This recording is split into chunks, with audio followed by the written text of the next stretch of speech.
everyone, welcome back to the channel, and thanks so much for liking the videos and subscribing. I really appreciate it. So today I'm going to be taking you guys on a ride over to the Supercharger, but first I wanted to give you kind of an overview of how you find charging if you're on a road trip, what you might do to locate chargers along your route so that you can see where you're going. So the first thing you're going to want to do is go up here to navigate, and you're going to pick a destination. So my wife and I are Clemson fans, and we're playing at Notre Dame this year in football. So we thought about taking a road trip up to South Bend, Indiana. So we'll go ahead and click on the South Bend directions here. And what it's doing here is populating which superchargers we will need to stop at along our route. So once it kind of thinks here, you'll see which ones we need to stop at and for how long we would need to sit there in order to continue our trip. So the first one that it's showing us here is the Asheville Supercharger, which is about an hour and 6 minutes away.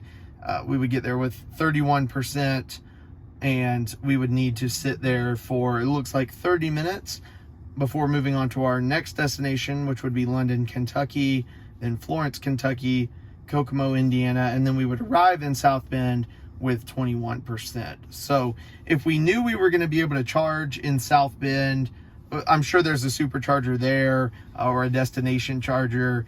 If we knew we were going to charge there, 21% would be more than fine. Sometimes at the last stop, though, I like to sit, it says that we would need to sit there for 15 minutes. I sometimes like to sit there a little longer just to get that up to a higher percentage if we're going to be driving around town or maybe getting something to eat. But if we know when we get to our destination we're going to have charging, then this would be totally fine at 21%. So that's something to keep in mind. I just wanted to kind of give you guys an overview of what's on board in the car and how you can plan out road trips that way. I'm also going to do a drive on full self-driving over to the local supercharger here in Greenville, South Carolina, and show you how the supercharging works. This is sort of a more rare experience because our local supercharger here is one of the older style 150 kilowatt superchargers. So I will show you what the nuances are with that and how the new superchargers don't have limitations like the old ones do. So I'm going to go ahead and cancel the directions here, and I'm going to go up to navigate, and I'm going to go to charging. So if you're not planning a road trip, you don't have instructions or directions already plugged into your GPS, you just want to go to a charger. Let's say if you live in an apartment complex, or you just need to top off because you don't have home charging, you can just go to charging. The 3 lightning bolts on the screen show you all of the superchargers within range of your battery. So the most near one to me is the Greenville, South Carolina one. That's the one we'll be going to today. There are others, as you can see, in Piedmont, South Carolina, Fairplay, South Carolina, Asheville, North Carolina. Looks like there's a couple, and a couple more in North Carolina. So depending on which direction I was going, I could find a supercharger along my route if I wanted to plan it that way. There are also, if you go to these 2 lightning bolt charging on here, you can see some other fast chargers like EVgo that you can stop at and charge up. There may not be quite as fast as the Tesla superchargers, but they're more frequent a lot of times, so you can go to those. And at the 1 lightning bolt, that's going to be your Tesla destination chargers. So those are going to be typically at hotels or parking garages. Businesses will often provide those as a service to attract people to come there. They can charge up, maybe stay at the hotel or eat at the restaurant, whatever it may be. So there's a bunch of those nearby, and we will take you to one of those in this video. So, but we're going to the supercharger today, so we're going to get directions to the Greenville supercharger. And it's always important when you're supercharging, especially to put it in the GPS, because what it's going to do, it'll do preconditioning on the battery. So if the battery is not warm enough to do fast charging, it will go ahead and warm up the battery. This is especially important when it's cold outside. You want that battery to be warm so it can get the maximum speed. So we're preconditioning now. So that's why it's always important to plug that in to your GPS when you're going to the supercharger. So we've got it plugged into our GPS. It says it's going to take us 12 minutes to get over there. So we're going to go on full self-driving over to the supercharger. So let's get started. So this supercharger, it was a little tricky to find the first time I went to it. So we will see how the full self-driving does, if it turns into the right entrance. It also may just stop out here and make me pull into the parking lot. So we'll just let it keep going until it gets there and just see what it does. So this is the entrance right here. It looks like it's just going to stop here in the street, so it's going to make me turn in, but that is no problem. Okay, so we made it out to the local supercharger here. So as you can see, we have these kind of white and red units. This is typical look here. This one is an older one, so you do have to leave like a little bit of a gap. Just one space. You don't have to, but to get the maximum speed, they recommend that you leave a gap between cars. If it's full, obviously, you can just pull up and take the spot. It's okay. It just cuts your speed down in half. So I'll show you how it works here. You just grab the handle and you hit the button here. Well, sometimes if it doesn't work, you just tap the thing. Works just fine. And then plug her in. And then I usually wait for the green light to show up here. But when that happens, you're good to go. And then, so let me jump inside and I'll show you some things on the inside while you're charging. So inside the car, you can see some charging information here. So this screen automatically pops up when you plug the charger in, and you can see what percentage you're at. You can also adjust a limit, so they suggest to keep it inside this range for daily use. You can run it all the way up to 100% for longer trips if you want. Down here you'll also see your current cost. So right now I'm not sure how much we've actually added 4 kilowatt hours, or if I hit this, that's about the equivalent of 17 miles of range. So we've added that. It's about $2 so far. So, and the pricing on these vary depending on your state and how they allow to charge for electricity. So you can see up here that it says we've got about 20 minutes remaining to get to our charge limit of 80%. Again, that's adjusted here. We are charging at 112 kilowatts right now. Again, this is a 150 kilowatt max charger. That's equivalent of about 418 miles of range added per hour. We've added 5 kilowatt hours since we've been sitting here. So if you're on a trip, you'll have your GPS going. So again, in my example, if we were going to Indiana, you can see about how much longer we need to sit here to continue our trip.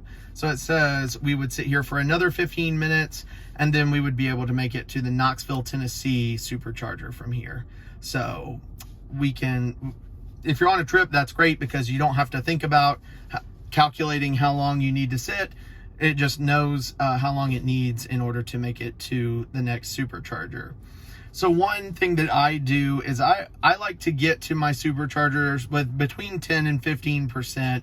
You want to have the battery at the lowest percent you're comfortable with to get the maximum speed. So as you can see, at 55%, we're only getting 106 kilowatts on 150 max supercharger, but that's because as the battery fills up more, it's going to slow down how fast it's putting that charge into the battery, and that helps preserve the life of the battery. So you don't want to, top off to 100% at every supercharger. You just want to get to where you can get to the next one with about 10 to 15%, and that's going to speed up your overall trip time. You may have to take more stops, but they're going to be less time at the stop itself. So that's how the charging interface works while you're sitting at the charger.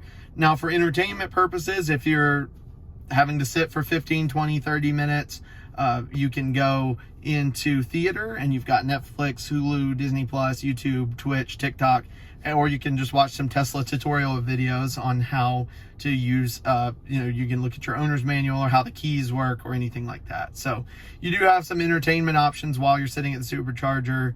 Of course, you also have a web browser just for browsing the internet if you need to look something up or you want to find somewhere to eat nearby.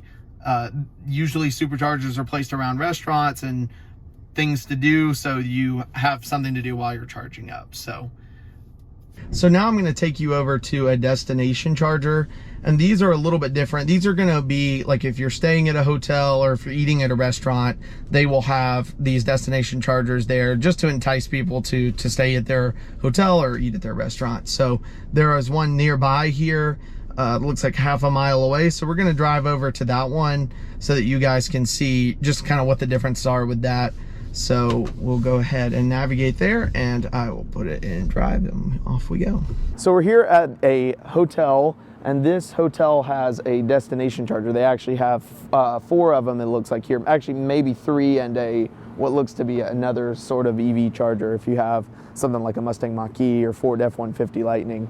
So the difference in these destination chargers versus the superchargers, these are a little bit slower, but really what they're designed to do is attract you to a business. So a hotel might have them, a restaurant might have them, and it's designed for if you're a patron of the hotel, of the restaurant, you can charge here overnight or while you're eating and top off without having to go to the supercharger. Usually these are free, so it's just kind of an amenity of wherever is the host of the destination charger.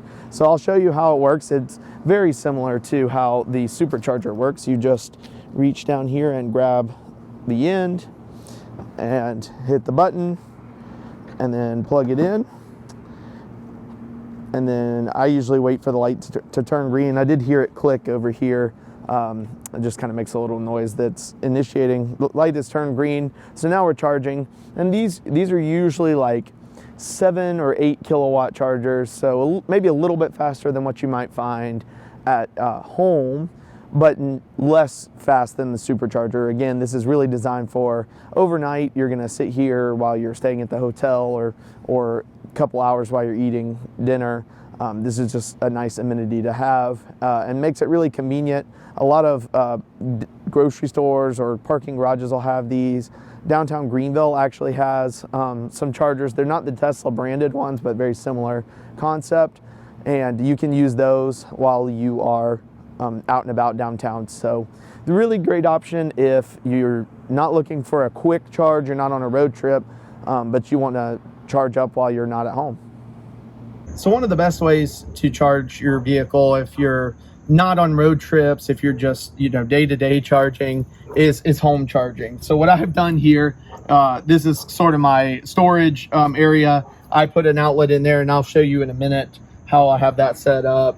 But I cut a little hole in here where I can pull my charger end out, and then same as the supercharger or as the destination chargers, I can just hit the button and plug it in, and then we are good to go. So one thing that I always do is I just leave it plugged in all the time. So it knows when to cut off. I have it set to a limit of 80%, and it knows when it gets to 80% to just cut off and not charge beyond that. So I just leave it plugged in all the time so that things like the cabin overheat protection, where the air conditioner will kind of kick on to keep the cabin cool, or less than like 100 degrees.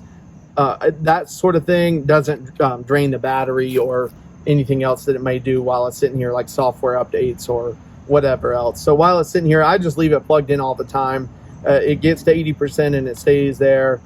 So if I run around town and then come home, I just plug it back in and leave it that way all the time.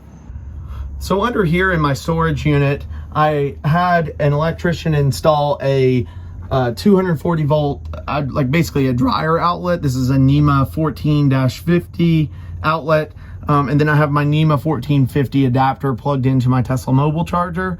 And then I just kind of strung it along the wall over to the hole where I showed you guys earlier. So you can tell that it's charging here because you can see the green lights light up sequentially here on the Tesla charger. And that just shows that it is flowing. There is different light patterns. If there was an error here, there may be like a red light or other things, but green is good. So that's how I have my setup. Again, you can kind of have it set up multiple ways. You can also buy the wall connector, which is basically like the destination chargers that you can install at your house. They're a little more expensive, so I just opted for the mobile connector with the adapter. But however you do it, home charging is definitely the way to go. Thanks so much for watching, guys. If you have any questions about charging or how I've set up my home charging setup, feel free to drop those in the comments. Also, if you liked this video and you want to see more content like this, please like the video and subscribe to the channel. It really helps me out. And if you want to see any other content, again, drop that in the comments and we'll be sure to do a video explaining anything you want to know about Teslas, EVs, or anything else. So let us know what you want to see and we'll be back in the next one. Thanks.